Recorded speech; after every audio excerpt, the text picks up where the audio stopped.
30 years single, walang bisyo. May master's degree, stable job, insurance at funds. May kotse, bahay at assets. Marunong kaming lumangoy ni Mama. Sakaling malunod kayo, ikaw ang ililigtas ko. Bakit sinasabi mo sa akin yan? Sisiguraduhin kong masaya ka. Dahil ako, masaya ako kapag nandyan ka. Ang mundo... Ang mundo'y kumpleto kapag nandyan ka. Gumaganda to ng dahil sa'yo. Mas Dahil matanda pa sa parents ko yung pick-up lines mo. Dapat smooth delivery pag umaya ka. Bakit? Bakit alam mong ginaya ko?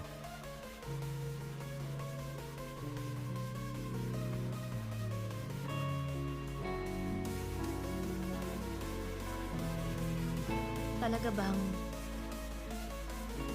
may gusto ka sa akin?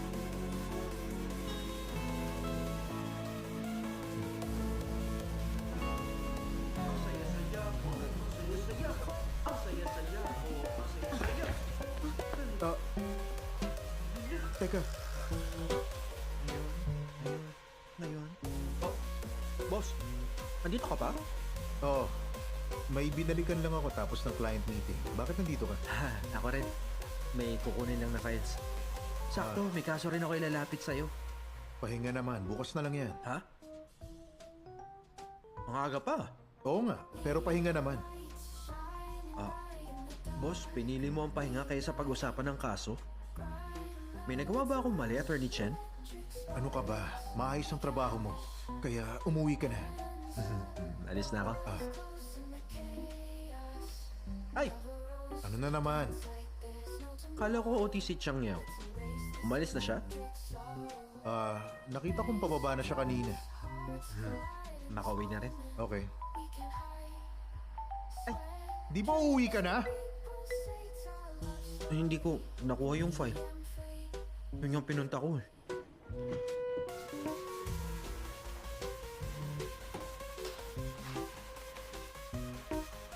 Kinuha ko lang yung kailangan ko. Sige na. Ikaw sumalo ng problema. Ikaw sumalo ng problema.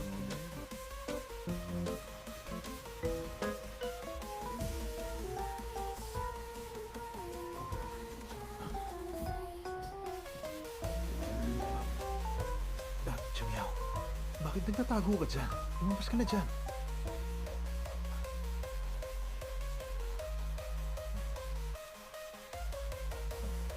Namawit ka ba?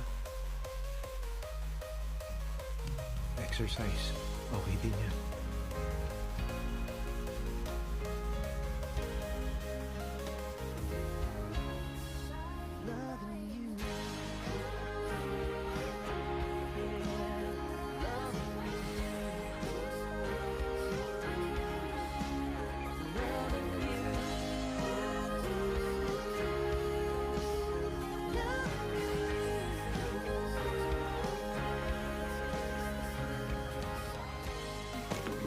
Kailangan ko na palang umuwi.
Pwede bang kumalma ka?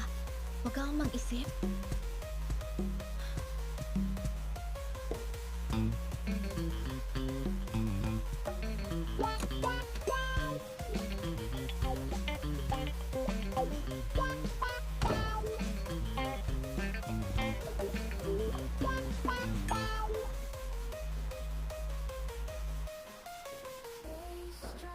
Hoy, Chang Yao.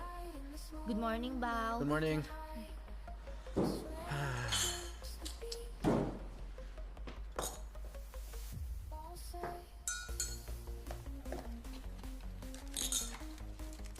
Masama ang pakiramdam mo. Oh, para ako nahihilo. Parado rin ilong ko. Kung alam mo lang, alas 6 pa lang, tumawag na si boss. Pinapapunta niya ako sa PR meeting. Si Wu rin, bigla lang tumawag.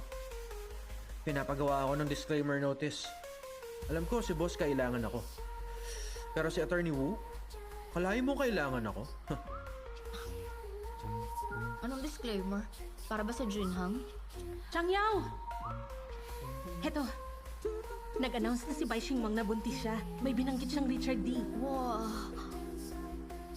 Sakto talagang timing ng website. Naglabas na tayo ng disclaimer tungkol dyan sa kaso ni Bai Xingmang at naipaliwanag na nanalo tayo sa paninira niya sa kumpanya natin. At lahat na ng away sa'yo, humingi ng tawad.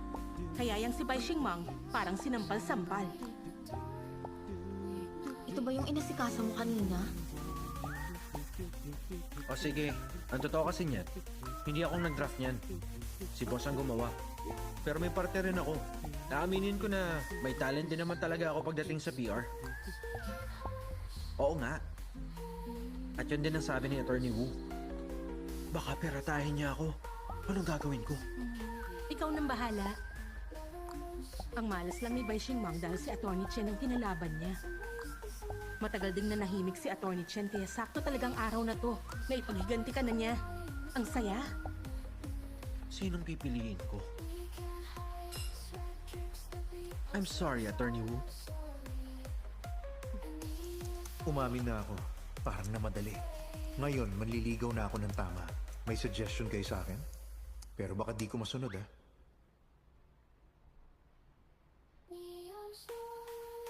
Ipakita mo sa kanya na sincere ka.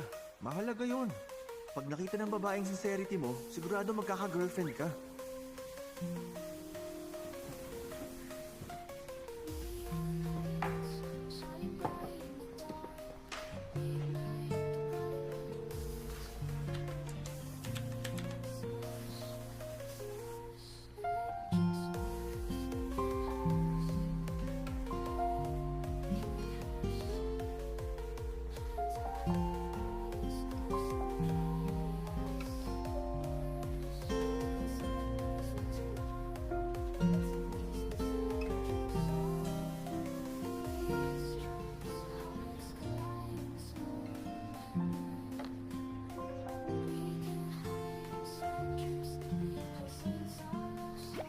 Salamat sa tulong mo.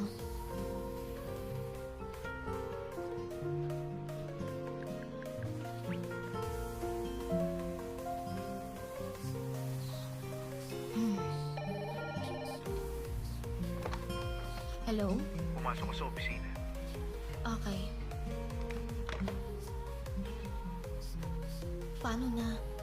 Gusto kong magpasalamat. Pero parang hindi ko kayang humarap sa kanya.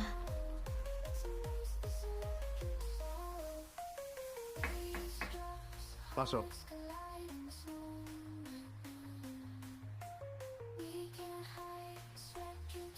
Tawag niyo ako, boss. Oo. Bagong client profile. Gusto kong tignan mo yan. Paki-revise yung draft prenuptial agreement. Okay.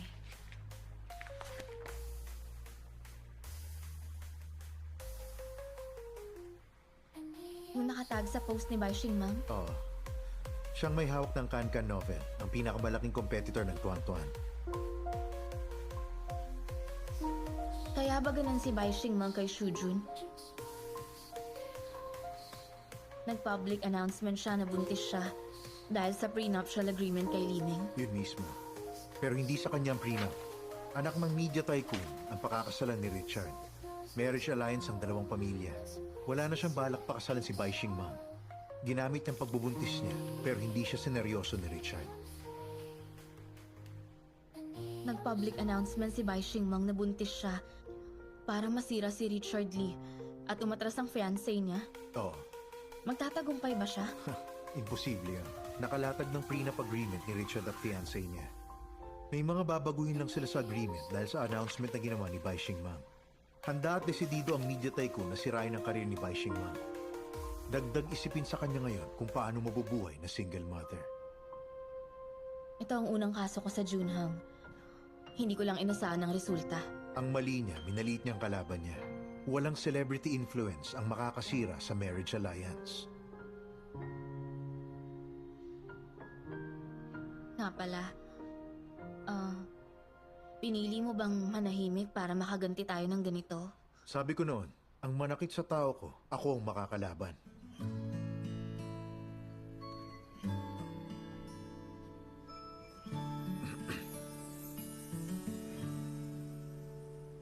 Maraming salamat, boss. Walang problema yan. Basta masaya ka. Boss, kailangan ko na bumalik sa trabaho. 指尖划过你的试探，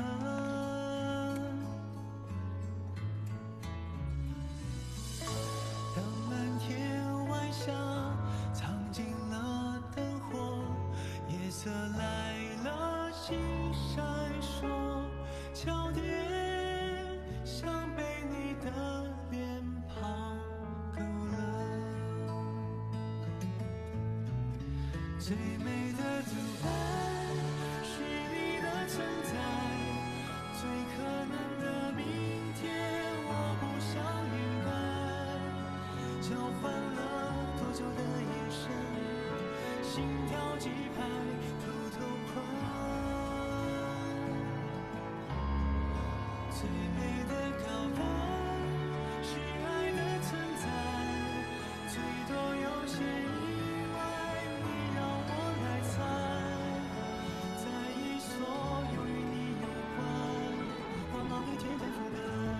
Yes! Nanalo ko ng matang hotpot. Hindi rin ako uti ngayon. Yufe, may appointment ako. Tanyang, May appointment din ako. may appointment ka. Meron ka rin. Magjowa ba kayo?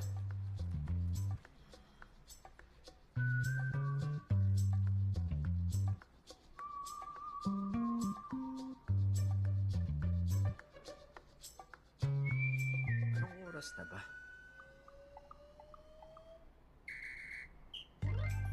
Oo, kami magkasama.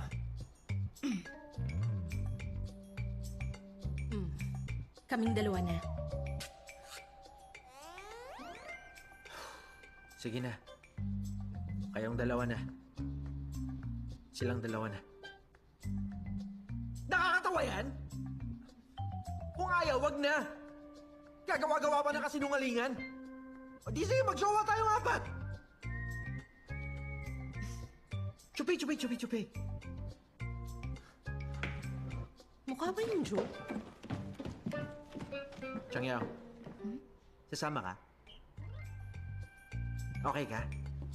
Libre na, maton hotpot pa yun. Tara. Barwe, may papakuha akong file. Message ko yung address. Changyao, may iwan ka. May free voucher ako. Ha? Hiya mo na. Kalimutan na yung voucher na yan. Free vouchers? Lahat ng free. Hindi masarap. Wala naman kasing free sa mundo na to. Paalam voucher.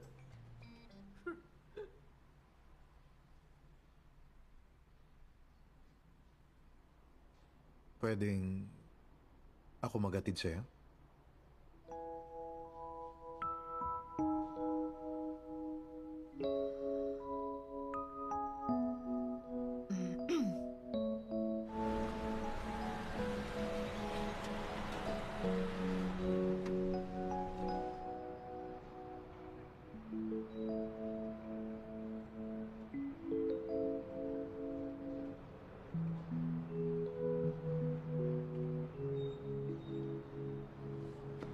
Boss, papasok na po ako.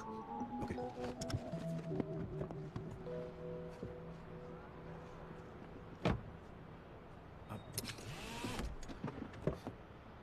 Changyao. Baka kailangan mo ng housekeeping? Ha?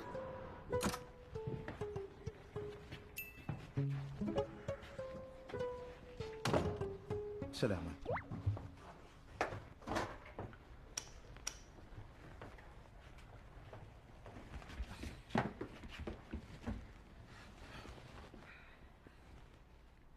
Okay. Napaiyak kita nung inutusan kitang linisin ng villa. Ako naman ang utusan mo. Marunong ka? Hindi ko alam. Pero matututo ako. Boss, okay ka lang? Oo naman. Pagkakataon mo na to. Minsan mo lang ako mauutusan. Okay, sige. Nasa banyo ko lahat ng panlinis. Ah.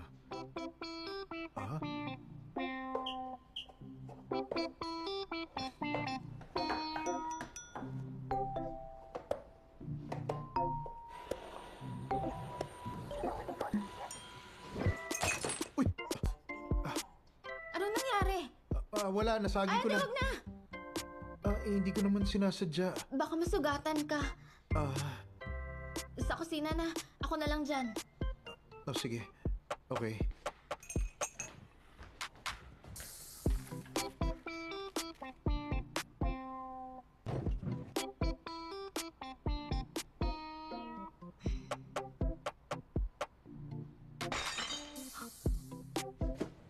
Anong nangyari?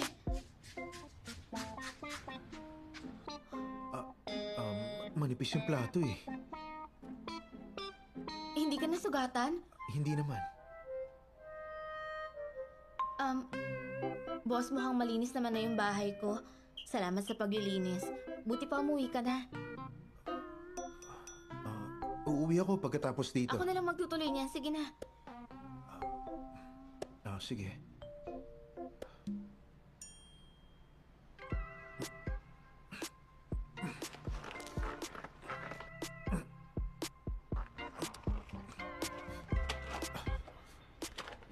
Ingat ka rito, ha?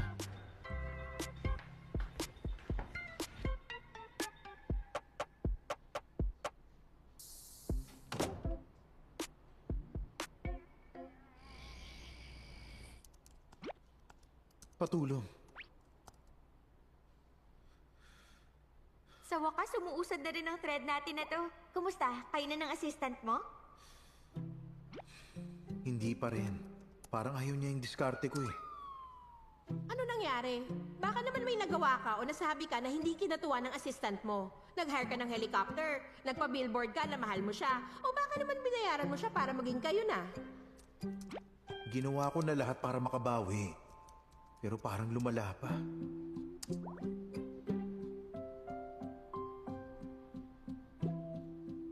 Tama ba naman kasi yung ginagawa mo? Baka strawberry ang gusto, apple ang binigay mo. Bukas magdadala ako ng strawberry. Hindi yun ang ibig kong sabihin. Kailan ka ba ipinanganak? Hindi mo ba alam yung metaphor? Alam mo ba ang paborito ng assistant mo? Oo, alam ko. Gusto niya ngang...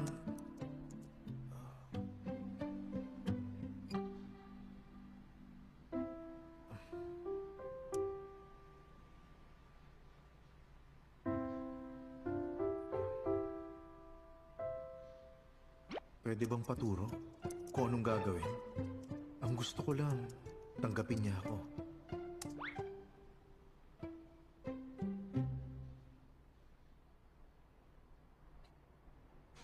Hayop sa loob ng zoo! Leon! Tigre! May leon! Nasabi na yan kanina. Ano yan? Huwag mo, pakinumin mo na yan. Uminom Ang ka. daya. Garapata talaga sinabi ko. Ano kayo? Naman siya. Sir Yelo nga po. Anong Weibo account mo? Bakit pati Weibo account ko? Gusto mo nga ako? Hanggang Weibo, ha?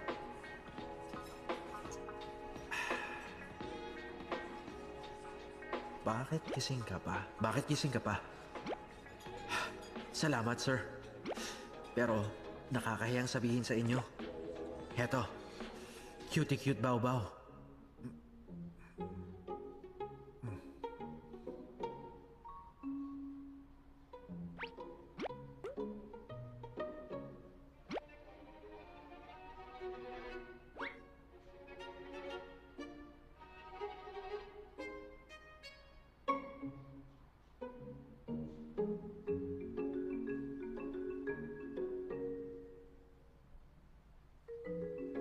Sana manalo ako. Ayoko na magtrabaho sa boss kong toxic. Toxic boss, pwede bang get lost?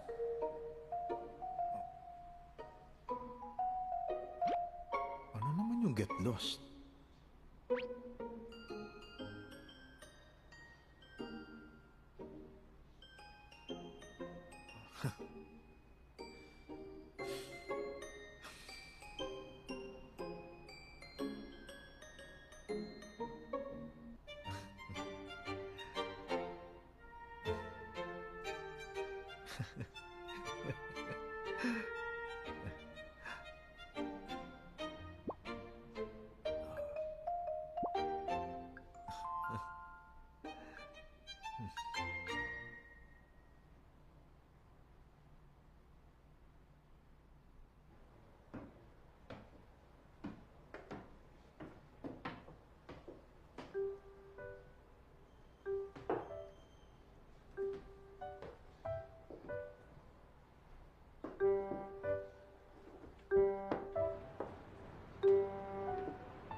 Bakit wala pa siya? Traffic kaya? Baka naman...